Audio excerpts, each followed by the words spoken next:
હરિકૃષ્ણ જય દ્વારકાધીશ. શ્રીમદ ભગવદ્ ગીતા અધ્યાય 15 પુરુષોત્તમ યોગ શ્લોક નંબર 8 વિશે આપણે ચર્ચા કરીશું. એ પહેલાં આપણે પુનરાવર્તન કરી લઈએ.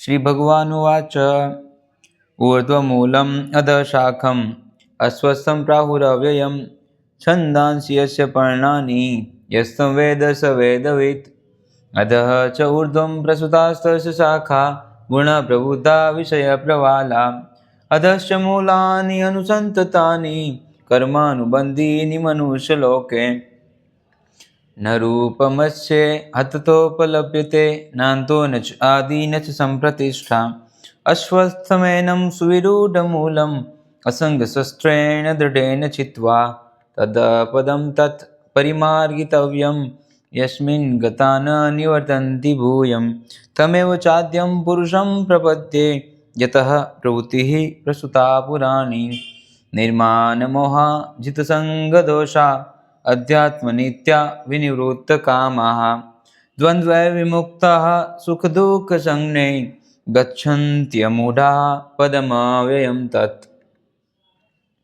ન તદ્ભાસયતે સૂર્યો ન શશાંકો ન પાવકઃ યદ્ગત્વા ન નિવર્તન્તે તદ્ધામ પરમં મમ મમેવાંશો જીવલોકે જીવભૂત સનાતનઃ મનઃ ષષ્ઠાનિ ઇન્દ્રિયાણિ પ્રકૃતિસ્થાનિ કર્ષતિ શરીરમ યદ્વાપ્નોતિ યચ્ચાપ્યુત્ક્રામતીશ્વર ગૃહીત્વૈતાનિ સંયાતિ વાયુર્ગંધાનિ વાશયાત. તો હર વખતની જેમ આજે પણ આપણે શ્લોક છે એના ભાગ પાડી દઈશું. રાઈટ. શરીરમ શરીરમ યદ્વાપ્નોતિ છે. યદ્વાપ્નોતિ યદ્વાપ્નોતિ પ છે અડધો છે એટલા માટે પ્નોતિ.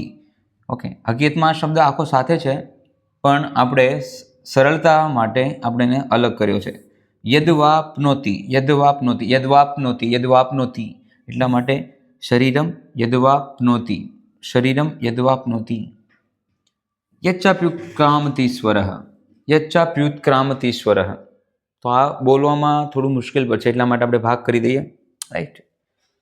યચ્ચા યચ્ચા પ્યુત્ક્રામ પ્યુત્ક્રામ યચ્ચા પ્યુત્ક્રામ પ્યુત્ક્રામ તીશ્વરઃ તીશ્વરઃ તીશ્વરઃ યચ્ચા પ્યુત્ક્રામ તીશ્વરઃ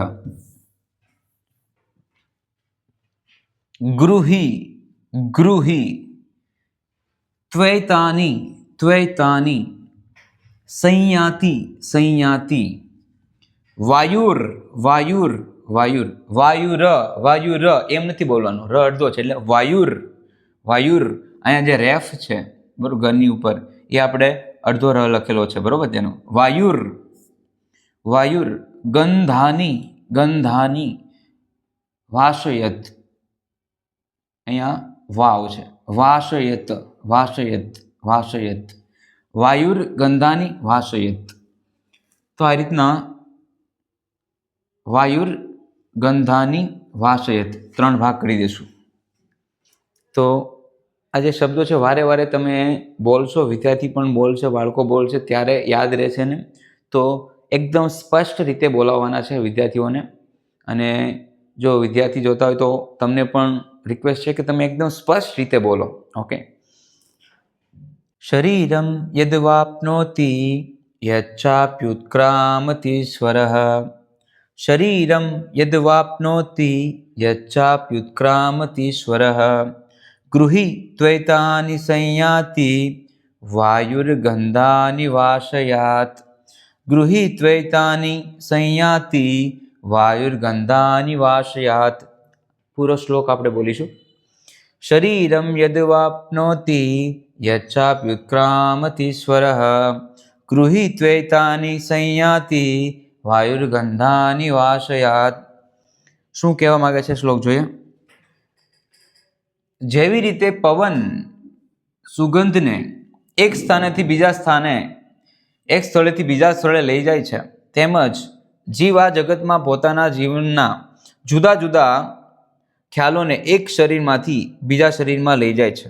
આ પ્રમાણે તે એક શરીરને ધારણ કરે છે અને પછી તેને ત્યાગીને બીજું શરીર ગ્રહણ કરે છે. ઓકે, પવન એક સ્થળેથી બીજી સ્થળે લઈ જાય છે. ઓકે, સુગંધને.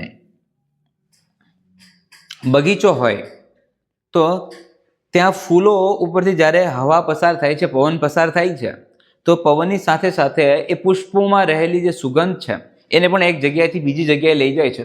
એવી જ રીતના જે જીવ છે, જીવ આ જગતમાં પોતાના જીવનના જુદા જુદા ખ્યાલોને, આ બહુ મહત્વનું છે, એક શરીરમાંથી બીજા શરીરમાં લઈ જાય છે. જે રીતના પવન છે ફૂલોની સુગંધને એક જગ્યાએથી બીજી જગ્યાએ લઈ જાય છે, એ રીતના મનુષ્યની મગજના જે ખ્યાલો છે એ તેને એક શરીરમાંથી બીજા શરીરમાં લઈ જાય છે. મૃત્યુ સમયે મનુષ્યની અંદર જેવા ખ્યાલ હશે એ પ્રકારે એની ગતિ થાય છે બીજા શરીરની અંદર.